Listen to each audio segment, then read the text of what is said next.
po yung ating pinaka-ranking as of April 16, 2026. Hello guys! Welcome back po muli sa aking munting channel. It's me, Maya Vlogs, at isang mapagpalang araw na naman po sa ating lahat.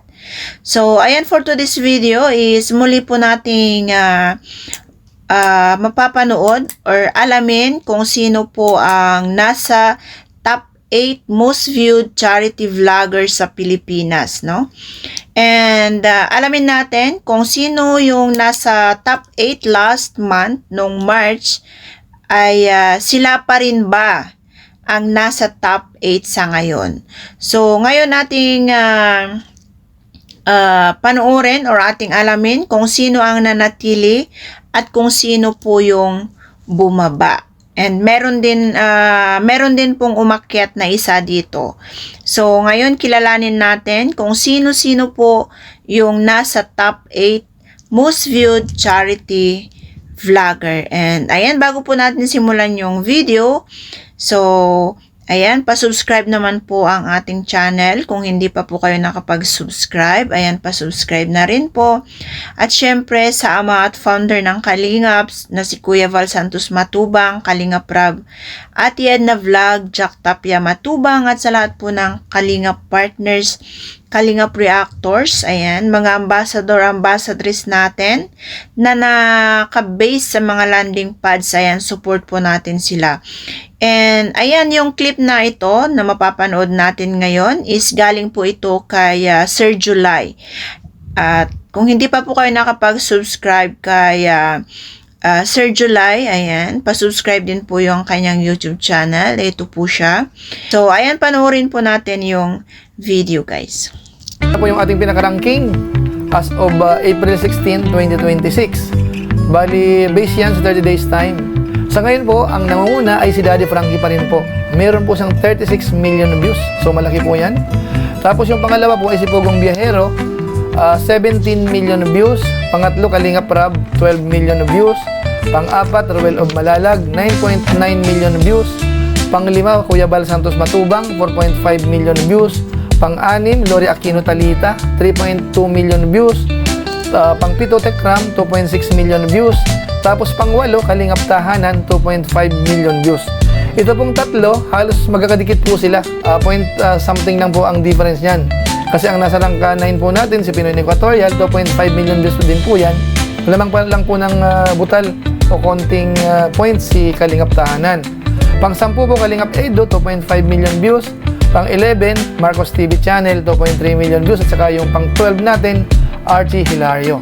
Ngayon dito po sa ating top 8, kunin po natin yung bilang ng kanilang upload araw-araw. Gaano sila kadalas mag-upload o kaya mag-live stream. Si Daddy Frankie ho, dalawa lang po yung kanyang upload. Kasi yung kanyang 30 days time, 60 upload po siya. Si Pugong Biyahero naman ho, halos nag-average po siya ng isa-isang araw. Yung 30 days time niya po ay 36 upload. Tapos si Kalingap Rab po, ito ang pinakakonti po. Bali 17 lang po ang kanyang na-upload, kaya every 2 days, isa lang po ang kanyang upload. Tapos pang-apat naman po si Ruel of Malalag, nag-average po siya ng 4 na upload isang araw dahil meron siyang 133 for the last 30 days. Tapos si Kuya Val Santos Matubang naman po, marami din po siya. Nakakapag-upload po siya, nakakapag-live stream ng 5 beses average. Meron po siyang 142 upload within 30 days time. Pero ang pinakamalaki po dito ay si Lori Aquino Talita. Meron po siyang 7 uploads isang araw, average po yan. At meron siyang 200 upload within 30 days time. Tapos pang-pito natin si Tekram, dalawa lang po yung kanyang average isang araw. Meron siyang 59 upload within 30 days time. Tapos yung pang-walo, ganun din, konti lang po siya. Higit, kulang-kulang isa po ang kanyang average dahil yung kanyang 30 days time ho ay 21 upload lamang. So puntahan po natin yung kanilang rank po nung nakaraang March. Ano po? Bali si Daddy Frankie ho ay dating rank 1, ngayon po ay rank 1 pa rin. Tapos si Pugong Biyahero yung pangalawa, dating rank 2, ngayon po ay rank 2 pa rin. Tapos pangatlo, Kalingap Rab, dating rank 4, umakyat po sa rank 3. Tapos pang-apat, Ruel of Malalag, dating rank 3, ngayon po ay bumaba sa rank 4. Tapos pang-lima natin, Kuya Val Santos Matubang, dating rank 5, ngayon po ay rank 5 pa rin. Tapos Lori Aquino Talita, dating rank 6, ngayon po ay rank 6 pa rin. Si Tekram naman, dating rank 8, umakyat po sa rank 7. Tapos Kalingap Tahanan, dating rank 12, umakyat po sa rank 8. So ito po yung ating top 8 most viewed channel po sa hanay ng mga charity vloggers sa Pilipinas. As of April 16, 2026, mid of the month review po ito. Based po yan sa 30 days time. So, ayan na po. Napanood po natin yung video, no? Nakita natin yung pinaka-summary po doon kung sino po yung nanatili at kung sino po yung nalaglag at sino yung umakyat, no? So, wala pong masyadong isa lang po yung umakyat. Yung isang channel po ni Kalingap Rab, yung Kalingap Tahanan, na dati ay nung last month is nasa rank 12 po siya, and ngayon is nakaakyat na po siya sa top 8. So, ayan, maraming salamat po sa mga sumuporta or laging nakasuporta po sa mga uploads or sa Team Kalingap, no? And ayan, nagkapalitan lang po si Kalingap Rab at saka si Ruel of Malalag. Ayan, nagkapalit lang po sila, no? Dati kasi si Ruel is nasa number 3 siya, and ngayon is nasa number 4 po siya. Kasi nung mga ilang buwan po kasing hindi nakapag-upload or medyo nag-stop muna si Kalingap Rab sa kanyang main channel, no?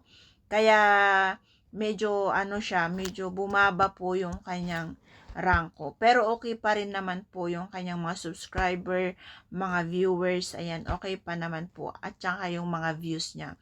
And kung napansin nyo, last month is si Daddy Frankie yung namamayagpag. Siya na naman po yung nangunguna noon. Hanggang ngayon siya po yung nangunguna. And pangalawa dyan si Pugong Biyahero. And kung napansin nyo yung gap, no? Halos kalahati yung agwat ng number 1 at number 2, no? And talagang napakasipag po talaga si Daddy Frankie, and deserve po ni Daddy Frankie kung ano po yung place niya ngayon. Kung napapanood nyo yung mga uploads ni Daddy Frankie, ayan, talagang deserve ni Daddy Frankie po yung kanyang rank sa ngayon. Kasi talagang mga virals po yung kanyang mga uploads, and nakakapag-uploads po siya ng 2 times a day. Ayan po yung kanyang uploads, no? Kasi meron din pong doon kung kung ilang percent yung uploads nila daily, no? And ayun, nakita natin nakakadalawang video per day si Daddy Frankie, and talagang kung napapanood nyo din naman po si Daddy Frankie is talagang mabait siya, matulungin din, no? And napakasipag niyang mag-scout. So, ayan, deserve niya po yung kanyang rank ngayon. And syempre, lahat naman po sila is deserve naman po nilang lahat, no? And ayan, congratulations po sa 8 na ito na pasok pa rin po sa top 8 most viewed charity vloggers sa Pilipinas. And maraming salamat po sa kanila, no?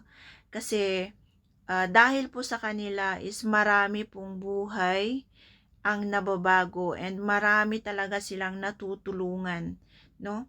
Na hindi nakikita ng ating mga gobyerno. Ayan, sila po yung nagpapaabot ng tulong, no?